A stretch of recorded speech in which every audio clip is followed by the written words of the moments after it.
तोरी घिया पर चलती देवरानी की रसोई। संडे की दोपहर की गर्मी में बिंदु किचन के सिंक में तोरई और घिया साफ करके छिलनी से छील कर चॉपिंग बोर्ड पर चॉप करके प्याज लहसुन और अदरक भी बारीक चॉप करके मिक्सी में टमाटर पीसकर पेस्ट भी बना लेती है। उधर डाइनिंग हॉल में बैठा उसका पूरा परिवार, सास ससुर, जेठ जेठानी और पति अक्षय, खाना बन जाने का इंतजार करते हुए। अरे चलो सब गैस करो, छोटी बहू क्या बनाकर लाएगी। जितना मैं अपनी देवरानी को समझती हूँ, उसकी तो रसोई ही तोरी और घिया पर चलती है। जरूर तोरी और घिया की कोई डिश बनाकर लाएगी। नहीं नहीं, आज तो कुछ अलग होगा, जैसे पनीर या छोले, क्योंकि आज तोरियों या घिया की सब्जी की खुशबू नहीं आ रही। हाँ, किचन से आ रही खुशबू आज कुछ अलग है। सब गैस कर ही रहे थे कि तब तक बिंदु 3 बड़े बड़े ढक्कन से ढके हुए बाउल्स लेकर डाइनिंग टेबल पर रख देती है। चलो आप सब गेस करो, आज मैं क्या बनाकर लाई हूँ। विवेक बाउल से निकल रही भाप की खुशबू लेता है और खुशबू चावल की है, तो एक बाउल में बिरयानी होगी। इस बाउल से मसालों की बहुत अच्छी खुशबू आ रही है, तो इसमें शाही पनीर होगा। दोनों की तरह लक्ष्मण भी भाप की महक लेता है और इस बाउल से आलू के पराठों की खुशबू आ रही है। बिंदु और उसकी जेठानी चुपचाप उन सबको सुन रही थी। तभी बिंदु बाउल से ढक्कन उठाती है और आप सब बिल्कुल गलत हैं। ये देखो मैं क्या बनाकर लाई हूँ, मसाला घिया तोरी की बिरयानी और घिया तोरी के पराठे।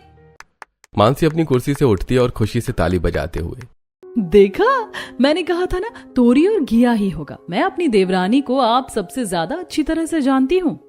अपनी बात पूरी करके मानसी वापस बैठ जाती है। क्या आज फिर तोरई और घिया? तुम्हें तोरई और घिया के अलावा कुछ बनाना नहीं आता है क्या? क्यों, तोरी और घिया में क्या खराबी है? एक खराबी बता दो, मैं आज ही तोरी घिया बनाना छोड़ दूंगी। अरे बहू, खराबी कोई नहीं है, लेकिन रोज रोज ये घिया और तोरई खा खा कर हमारा मन कुछ और खाने को करता है। मम्मी जी, इस गर्मी में ये सब्जियां जल्दी बनती हैं, तो अभी खा लो, बाद में मैं सोचूंगी कुछ। सभी बेमन से खाना शुरू करते हैं। जब से बिंदु ने रसोई संभाली है, तब से वो घर वालों को सिर्फ तोरई और घिया ही बनाकर खिला रही है, जिस वजह से घर वाले अब तोरई और घिया खा खाकर उकता गए हैं। लेकिन बिंदु को उनकी पसंद नापसंद की कोई परवाह नहीं है। लंच करके वो सभी अपने अपने कमरे में चले जाते हैं और शाम को हॉल में पूरा परिवार टी के लिए गैदर होता है। चलो मंडी जाने का समय हो गया है। इतना बोलकर बिंदु उठकर खड़ी हो जाती है। तभी अरे बहू, आज डिनर में तोरई और घिया के अलावा कोई और मौसमी सब्जी ले आना। अपने ससुर की बात सुनकर मानसी उठ खड़ी होती है और आप चिंता मत करो पापा जी, मैं देवरानी के साथ सब्जी मंडी जा रही हूँ, तो अपनी मनपसंद सब्जियां लेकर आऊंगी। दोनों देवरानी जेठानी पैदल ही सब्जी मंडी पहुंच जाती हैं। सब्जी मंडी में हर तरह की सब्जियां जैसे ब्रोकली, टमाटर, बेसिल, भिंडी, फूल गोभी, पत्ता गोभी, शिमला मिर्च, गाजर, लौकी, करेला, सहजन की फली, गवार फली और भी बहुत सारी सब्जियां थी, जिनमें से मानसी खुशी खुशी शिमला मिर्च, करेला, लौकी, सहजन फली और गवार फली जैसी सब्जियां खरीदती है। वहीं बिंदु सिर्फ तोरई और घिया। दोनों देवरानी जेठानी अपने अपने मन की सब्जियां खरीद कर घर वापस लौट रही होती हैं। देवरानी जी देखो, आज मैंने कितनी सारी अलग अलग सब्जियां ली हैं, तुम इनमें से ही कुछ अच्छी डिश बनाना।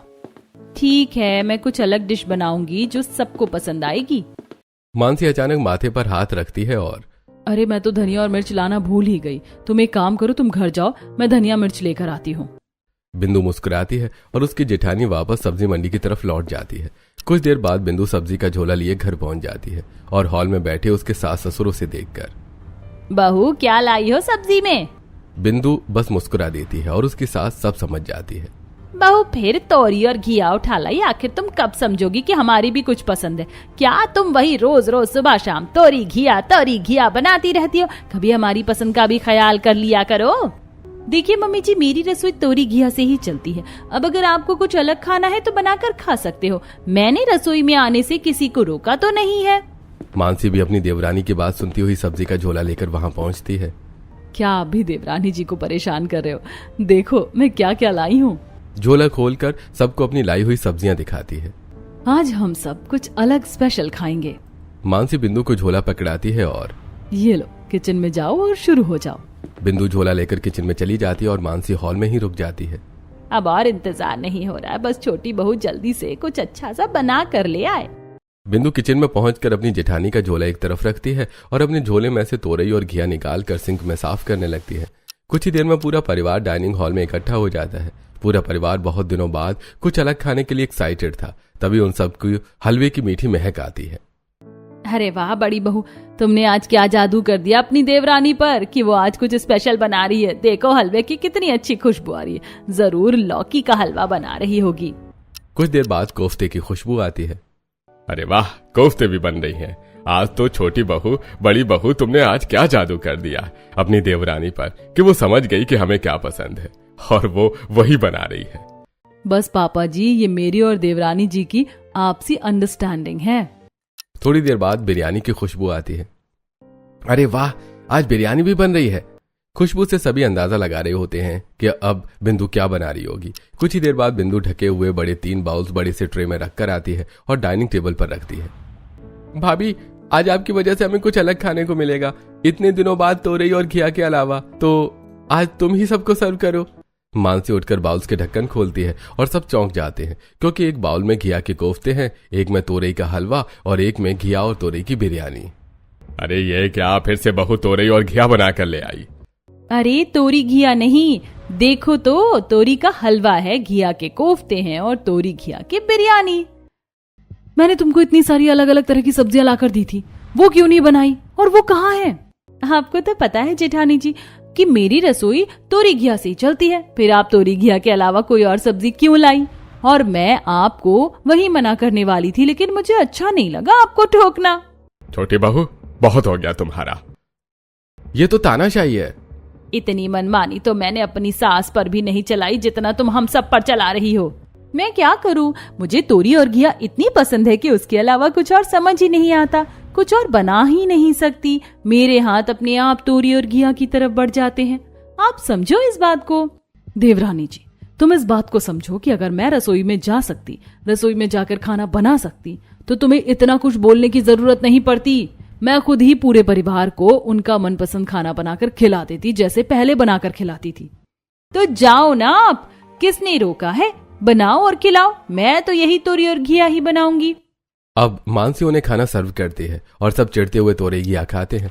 ऐसे कुछ दिनों तक और चलता रहता है और फिर एक दिन बिंदु बाजार से कुछ गमले लेकर आती है और हॉल में बैठे अक्षय से, अक्षय, मुझे उपजाऊ मिट्टी की जरूरत है, इंतजाम कर दो ना प्लीज।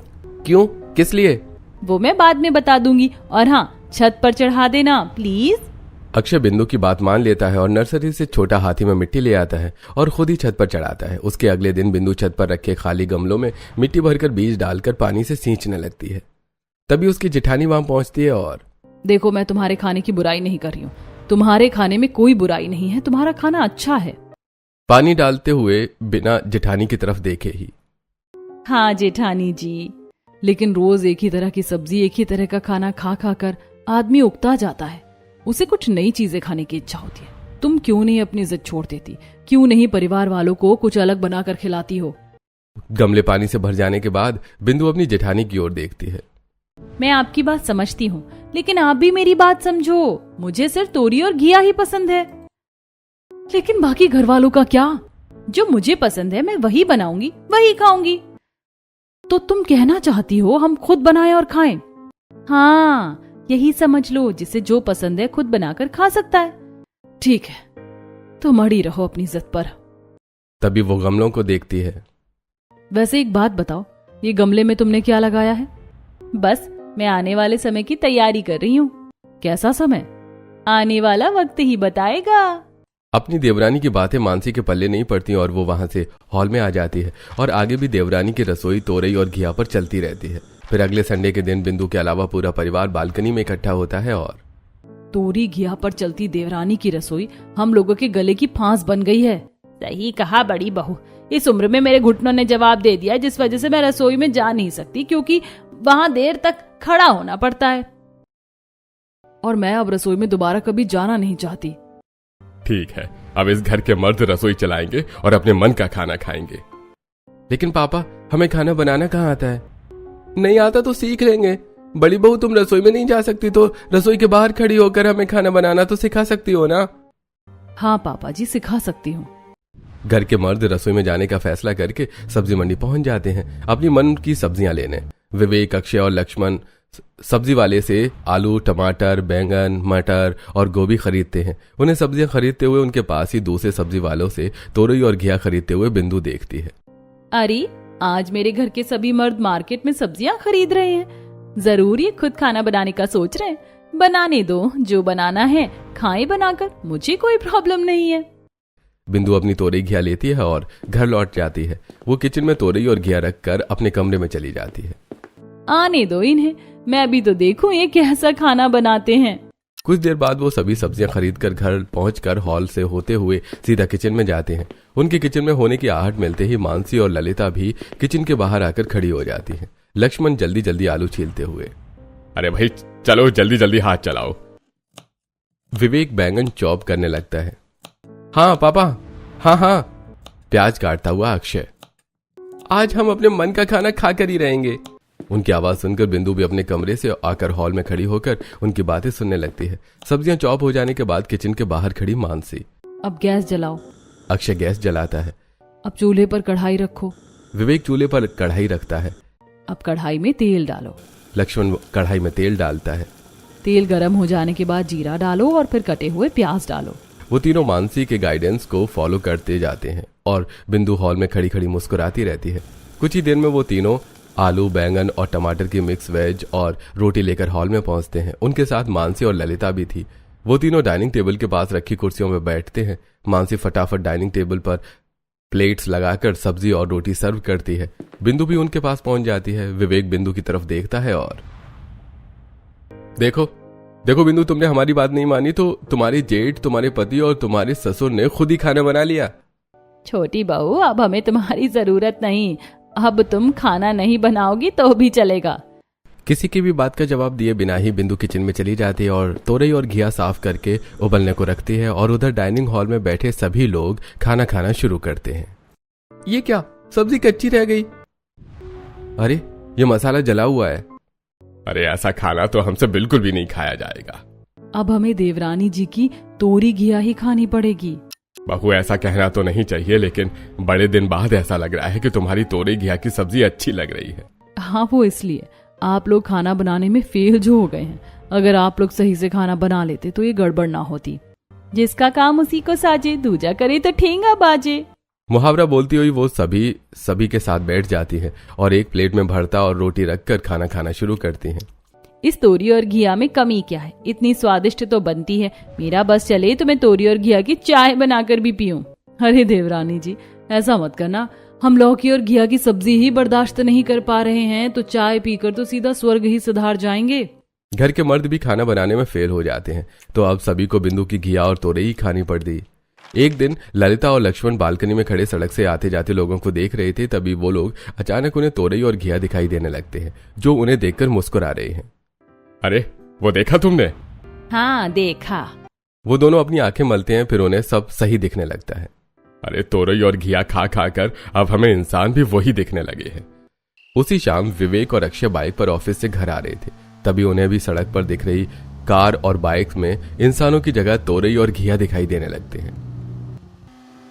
भैया देखो तो, तोरई घिया खा खा कर अब इंसान भी हमें तोरई घिया दिखाई देने लग गए हैं। हाँ भाई, अब हमें इस तोरई घिया का कुछ करना होगा, नहीं तो तोरई घिया सपने में भी हमको दिखने लगेंगे। वो दोनों जो बातें कर रहे थे वही बात उसी रात मानसी के साथ होती है। अपनी देवरानी की बनाई घिया की सब्जी और रोटी खाकर वो अपने कमरे में विवेक के साथ सो रही थी। तभी वो देखती हैं कि वो बहुत सारे छोटे और बड़े आकार के घिया और तोरई से घिरी है और वो उसकी तरफ गुस्से से बढ़ रहे हैं। खा लो हमें, खा लो हमें। मानसी उनसे दूर भागती है। ऐसे कैसे नहीं खाओगी हमें? मानसी उनसे दूर भागती है, फिर भी वो उसका पीछा नहीं छोड़ते। घिया और तोरई उसे पकड़ लेते हैं और खुद उसे खाने लगते हैं। तभी मानसी की नींद खुल जाती है और वो पलंग पर उठकर बैठ जाती है। छोड़ो मुझे, छोड़ो, जाने दो, मुझे नहीं खाना। मुझे तुम बिल्कुल भी नहीं पसंद घिया और तोरी। विवेक की नींद खुल जाती है और वो उठकर बैठ जाता है। क्या हुआ, तुम चिल्ला क्यों रही हो? और कौन खिला रहे तुम्हें तोरई और घिया? मानसी अपनी चारों तरफ देखती है और अरे बहुत भयंकर सपना देखा मैंने। तोरी घिया मैं नहीं खा रही थी, बल्कि वो तोरी घिया मुझे ही खा रहे थे। तो मेरा डर सही साबित हुआ। अब तो सपने में भी तोरई घिया दिखाई देने लगे हैं। हमें अब इस तोरई घिया का कुछ करना ही पड़ेगा। अगली सुबह बिंदु रसोई में घिया के सैंडविच बना रही होती है और पूरा परिवार हॉल में बैठा हुआ है। अरे बस बहुत हो गया, अब चाहे कुछ हो जाए, अब हम तोरई घिया नहीं खाएंगे, चाहे उसके लिए हमें कुछ भी करना पड़े। आज कुछ भी हो, मैं तो बहू को साफ साफ कह दूंगी कि बहू अगर तुम्हें बनाना ही है तो कुछ और बनाओ, ये तोरी घिया छोड़ो, तभी हम खाएंगे, नहीं तो कुछ नहीं खाएंगे। हाँ बिल्कुल मम्मी, हम आपके साथ हैं। तोरी घिया पर चलती देवरानी की रसोई से अब हम उकता गए हैं। कुछ ही देर में बिंदु रसोई से तोरई के सैंडविच बनाकर लाती है और जैसी उनकी तरफ बढ़ाती है तो अब बस बहुत हो गया, ये तोरई घिया को मैं हाथ नहीं लगाऊंगा। मैं इसकी तरफ देखूंगी भी नहीं। छोटी बहू, इसे मेरी नजरों से दूर कर दो। अरे आप तोरी घिया नहीं खाओगे तो क्या भूखे रहोगे? हाँ लगता तो ऐसा ही है, इनका इरादा भूखे रहने का ही है। बिंदु सैंडविच का एक बाइट खाती है और मैं इतनी अच्छी घिया तोरी बनाती हूँ, इतनी मेहनत करती हूँ, फिर भी आप खाने से मना कर रहे हो। आखिर आपको घिया और तोरी पसंद क्यों नहीं है? देवरानी जी, बात पसंद या नापसंद की नहीं है। अगर मैं तुम्हें रोज रोज अमृत भी पिलाऊंगी ना तो तुम एक दिन उकता जाओगी और तुम्हें लगेगा कि मैं कुछ और पीऊं। बस वही हाल हमारा भी है। मेरे लिए तो तोरी घिया अमृत से भी बढ़कर है, क्योंकि मैं जिंदगी भर यही खाती आई हूँ, आज तक नहीं उकताई और आगे भी खाती रहूंगी। तुम्हें पसंद है तो तुम खाओ, हमें क्यों जबरदस्ती खिला रही हो? हाँ देवरानी जी, ससुर जी सही कह रहे हैं। एक काम करो, अब आप ही रसोई में जाओ और खाना बनाओ, मेरे तोरी और घिया में कमी मत निकालो। देवरानी जी, तुम्हारे आने से पहले ही मैं किचन में खाना बनाती थी और घर वालों को जो पसंद होता था वही बनाकर खिलाती थी, लेकिन फिर एक दिन उस दिन मानसी किचन में सब्जी बनाने के लिए आलू काट रही थी। गैस चूल्हे पर कढ़ाई रखकर और कढ़ाई में तेल डालकर उसे ध्यान ही नहीं रहा कि तेल बहुत ज्यादा गर्म हो चुका है। वो जैसे ही कढ़ाई में आलू डालती है, आग की तेज लपट उठती है और पूरी रसोई आग की लपटों में घिर जाती है। आग आग। मानसी की चीख पुकार सुनकर उसका ससुर, देवर और पति भागकर वहां आते हैं और फायर एक्सटिंग्विशर से आग बुझाते हैं। उसके कुछ दिनों बाद उसने किचन में गैस चूल्हे पर कुकर में दाल पकने को रखी थी और किसी काम से हॉल में आई ही थी कि अचानक कुकर फट जाता है। घबराई हुई ललिता अपने कमरे से भागकर उसके पास आती है और सहमी हुई सोफे पर बैठी मानसी को गले से लगाकर, बहू अच्छा हुआ तुम यहाँ थी तो बच गई, नहीं तो ना जाने क्या हो जाता। उस घटना के बाद अगले कुछ दिनों तक मानसी किचन में नहीं जाती, लेकिन जब जाती है तो उसका बनाया खाना खाकर पूरा परिवार हॉस्पिटल पहुंच जाता है फूड पॉइजनिंग की वजह से। और जब वो सभी डिस्चार्ज होकर घर वापस आते हैं तो पूरा परिवार हॉल में बैठकर, बहू आजकल क्या कर रही हो तुम? कैसे खाना बनाती हो? तुम्हारा खाना बनाने में ध्यान नहीं रहता है क्या? हाँ ध्यान तो रहता है, सब कुछ सही करती हूँ, लेकिन पता नहीं क्या गड़बड़ हो जाती है। बहू अब तुम किचन में जाओ ही मत। हाँ मुझे भी अब किचन में जाने से डर लगता है, मैं अब किचन में कभी जाऊंगी ही नहीं। उस दिन के बाद से उसकी सास खाना बनाने लगती है, लेकिन उसके घुटने ज्यादा देर तक उसका साथ नहीं देते। फिर बिंदु मानसी की देवरानी बनकर आती है तो उसकी सास का भी किचन में जाना बंद हो जाता है और फिर उसके बाद उसकी देवरानी ने तोरई और घिया पर ही चलाई रसोई। अपनी जेठानी की बात सुनते सुनते बिंदु सारे सैंडविच खा चुकी थी। बस इसीलिए ना मैं किचन में जाती हूँ और ना ही मम्मी जी, और अब मैं दोबारा कभी किचन में कदम नहीं रखूंगी। ठीक है, अगर आप कदम नहीं रख सकती हैं तो फिर जो मैं बनाती हूँ चुपचाप खाओ, बिना किसी शिकायत के। बिंदु खाली ट्रे अपनी जेठानी को देकर वहां से चली जाती है। बहू अगर तुम मेरी छोटी बहू हो तो मैं भी तुम्हारी सास हूँ, मैं भी देखती हूँ कि अब तुम हमें तोरी और घिया कैसे खिलाती हो। ललिता कुछ सोचती है और सबके कान में फुसफुसाती है।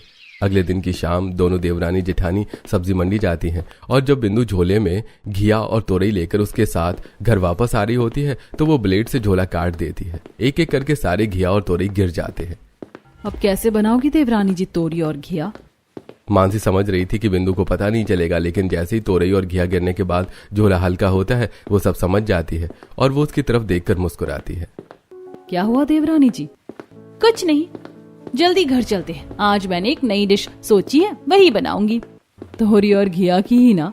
हाँ तोरी और घिया की ही। आपस में बातें करती हुई दोनों देवरानी जेठानी घर पहुंच जाती हैं। बिंदु किचन में चली जाती है और मानसी हॉल में अपने सास ससुर के साथ बैठ जाती है। कुछ देर के बाद, अरे बहू आज इतनी देर क्यों लग रही है तुम्हें खाना बनाने में? जल्दी लाओ ना, आज हमें तोरी घिया खाने की इच्छा हो रही है। कुछ अच्छा ही बनाना, जैसे इतने दिनों से बनाती आ रही हो। हाँ बहू, आज तो मैं भी तोरी और घिया खाना चाहता हूँ। किचन में घिया और तोरई में दही मिक्स करती हुई बिंदु, आप चिंता मत करो, मैं आज कुछ अच्छा ही बनाकर खिलाऊंगी, कुछ अलग सा। तब तक ऑफिस से वापस आ चुके विवेक और अक्षय भी कपड़े बदलकर हॉल में आ चुके थे। तभी बिंदु घिया और तोरई का सलाद, घिया पुलाव, घिया रायता और रोटी लिए उनके सामने खड़ी हो जाती है। तुम तो तोरई घिया फिर से बना लाई। अरे मैंने तो थैली में कट लगा दिया था और तोरी घिया मेरी आंखों के सामने गिरे थे, तो फिर देवरानी जी ये तोरी घिया कहाँ से लाई? मैजिक, मेरे हाथों में जादू है। एक बार फिर पूरा परिवार मजबूरी में घिया और तोरई खाता है। इस तरह कुछ दिन बीत जाते हैं। अब बिंदु के बोई बीज लताएं बन चुकी हैं और उनमें फूल भी खिलने लगे हैं। एक सुबह बिंदु जब छत पर उन लताओं को पानी देने जाती है तो उसकी जेठानी भी वहां पहुंच जाती है और लताओं को देखकर, अरे देवरानी जी, ये कौन सा फूल है? बहुत सुंदर लग रहा है। कुछ ही दिनों में ये फूल फल बन जाएगा जेठानी जी, फिर आप खुद अपनी आंखों से देख लेना। अच्छा हुआ जेठानी जी ने पहचाना नहीं, और अगर मैंने सच बता दिया तो कहीं ऐसा ना हो कि मेरी जेठानी या मेरे घर वाले पौधे उखाड़ कर फेंक दे और मेरी सारी मेहनत बर्बाद हो जाए। अपनी देवरानी का गोलमोल जवाब सुनकर मानसी फिर और कुछ नहीं पूछती। गमले में पानी डालकर बिंदु किचन में जाकर मिक्स घिया और तोरई राइस, मिक्स तोरई और घिया वेज, रोटी और दाल बनाकर डाइनिंग हॉल में पूरे परिवार को सर्व करती है। पूरा परिवार पिछले कई दिनों से आधा पेट खाना खा खा कर तंग आ चुका था। तभी लक्ष्मण जानबूझकर पानी का गिलास नीचे गिरा देता है और, अरे बहू, पानी तो गिर गया। अभी ले आती हूँ। बिंदु जैसे ही किचन के लिए मुड़ती है तो, बस अब बहुत हो गया, मैं आज खाना बाहर से ऑर्डर करूंगा। मैं अब और नहीं खा सकता घिया और तोरई। जी, मेरे लिए पालक पनीर ऑर्डर कर लेना। मैं तुम सबके लिए चिकन बिरयानी, मसाला पनीर और कढ़ाई मटन ऑर्डर कर रहा हूँ। हम सब आज बाहर का ही खाना खाएंगे। लक्ष्मण अपना फोन निकालता और खाना ऑर्डर करता है। किचन से बिंदु पूरी बातें सुन लेती है। किचन के दरवाजे पर खड़ी बिंदु, अच्छा, मुझसे होशियारी करोगे? मैं भी देखती हूँ तोरी घिया के अलावा कैसे कुछ और खाते हो। मैं तुम्हें तोरी घिया खिलाकर ही रहूंगी। बिंदु पानी लाकर डाइनिंग टेबल पर रखती है और सभी हमेशा की तरह आधा पेट खाकर अपने अपने कमरे में चले जाते हैं और पार्सल का इंतजार करने लगते हैं। लेकिन बिंदु सबसे नजरें छुपाकर पहले ही घर के बाहर जाकर खड़ी हो जाती है, वो भी टिफिन में अपनी बनाई सब्जी को लेकर। जैसे ही डिलीवरी पर्सन आता है, बिंदु उससे पार्सल लेकर उसमें से चिकन बिरयानी, मसाला पनीर और कढ़ाई मटन निकालकर घिया और तोरई की सब्जी रख देती है और उसे 500 रुपए देकर, ये लो चुप रहने के लिए। बिंदु उसके कान में कुछ कहती है और भागकर घर के अंदर आ जाती है। कुछ देर बाद डिलीवरी पर्सन डोरबेल बजाता है और विवेक पार्सल रिसीव करता है। डोरबेल की आवाज सुनते ही सभी लोग डाइनिंग हॉल में आकर बैठ जाते हैं। बिंदु के अलावा विवेक वहां पहुंचकर जैसे ही पार्सल खोलता है, सब हताश हो जाते हैं। अरे, चिकन कहाँ गया? चिकन बिरयानी? मैंने तो चिकन बिरयानी, मसाला पनीर और कढ़ाई मटन ऑर्डर किया था, तो फिर ये तोरई घिया कहाँ से आ गई? तभी वहां बिंदु हंसते हुए आती है और, लगता है रेस्टोरेंट वाले को पता चल गया था कि ये पार्सल किसके घर जाना है, इसीलिए उसने तोरी घिया की सब्जी ही दे दी। ये जरूर तुम्हारी कोई कारस्तानी है। मैं कैसे कुछ कर सकती हूँ? मुझे तो कुछ पता नहीं था कि आप लोगों ने क्या और कहां से और कब ऑर्डर कर दिया। बिंदु की बात का किसी के पास कोई जवाब नहीं होता। तभी वहां उनकी पड़ोसन शांति आती है। बिंदु, अगर तुमने कोई सब्जी बनाई हो तो दे दो। मैंने आज सिर्फ कढ़ी बनाई है जो मेरे ससुर जी को नहीं पसंद, उनको सब्जी ही खानी है। टिफिन कोई तोरई और घिया देते हुए, हाँ है ना, देखो मेरी बहू ने तोरी और घिया बनाई है, तो तुम ये ले जाओ। नहीं, मेरे ससुर जी तोरी घिया नहीं खाते हैं, उन्हें तो चटपटी मसालेदार सब्जी ही चाहिए। अरे, इससे अच्छी सब्जी कुछ हो ही नहीं सकती। ये अपने ससुर को ले जाकर खिलाओ, उन्हें पसंद ना आए तो कहना। नहीं, तुम्हारा बहुत बहुत धन्यवाद। सब्जी लिए बिना ही शारदा वहां से चली जाती है। उसके जाने के बाद, देखो, पड़ोसी भी नहीं खा रहे हैं तोरई और घिया, तो तुम हमें क्यों जबरदस्ती खिलाना चाह रही हो? मुझे पड़ोसियों का नहीं पता, मुझे अपना पता है। मुझे पसंद है बस। तो आखिर कब तक तोरी और घिया पर चलती रहेगी देवरानी की रसोई? जब तक मैं रसोई में हूँ। अपनी बात मजबूरी से रखकर बिंदु अपने कमरे में चली जाती है और फिर शाम को उसकी जेठानी और सास पड़ोसन शारदा के घर पहुंच जाती हैं, जहां वो अपनी सास के साथ में बैठी हुई थी। वो दोनों अपनी बहू की पसंद घिया और तोरई के बारे में बताती हैं। मेरे घर आकर तुम्हें पता तो चल ही गया होगा कि तोरी घिया पर ही चलती है मेरी देवरानी की रसोई। हाँ, समझ में आ गया है। तो क्या तुम मेरी एक मदद कर सकती हो? तुम हमें रोज सब्जी बनाकर देती जाओ और बदले में पैसे लेती जाना। ठीक है, मेरी बहू ऐसा कर देगी। मेरी देवरानी को इस बात का पता बिल्कुल नहीं चलना चाहिए। चिंता मत करो, मैं किसी से कुछ नहीं कहूंगी। जिस समय उनकी बातें चल रही थी, उस समय ट्रे में चाय लिए बिंदु हॉल में उनका इंतजार कर रही थी। घर के सारे मर्द तो यही है, औरतें कहाँ गईं? तभी उसे शारदा की चटपटी सब्जी वाली बात याद आती है। हो ना हो, ये दोनों वहीं गई हैं। बोलती हुई बिंदु घर से बाहर निकलती है और शारदा के घर से अपनी जेठानी और सास को आता हुआ देखती है, जिससे उसका शक यकीन में बदल जाता है और वो दंदनाती हुई शारदा के घर उसके किचन में पहुंच जाती है, जहां शारदा भिंडी काट रही थी। देखो, मैं तुम्हारे घरेलू मामलों में दखल नहीं देती, तो तुम भी मेरे घरेलू मामलों में दखल मत देना, नहीं तो मुझसे बुरा कोई नहीं होगा। तुम ऐसा क्यों कह रही हो? मैंने ऐसा क्या कर दिया? मुझे पता है मेरी सास और जेठानी यहाँ तुमसे सब्जी का कहने आई थी, तो अगर तुम मुझसे उलझना नहीं चाहती तो उन्हें साफ मना कर देना। ठीक है, मैं मना कर दूंगी।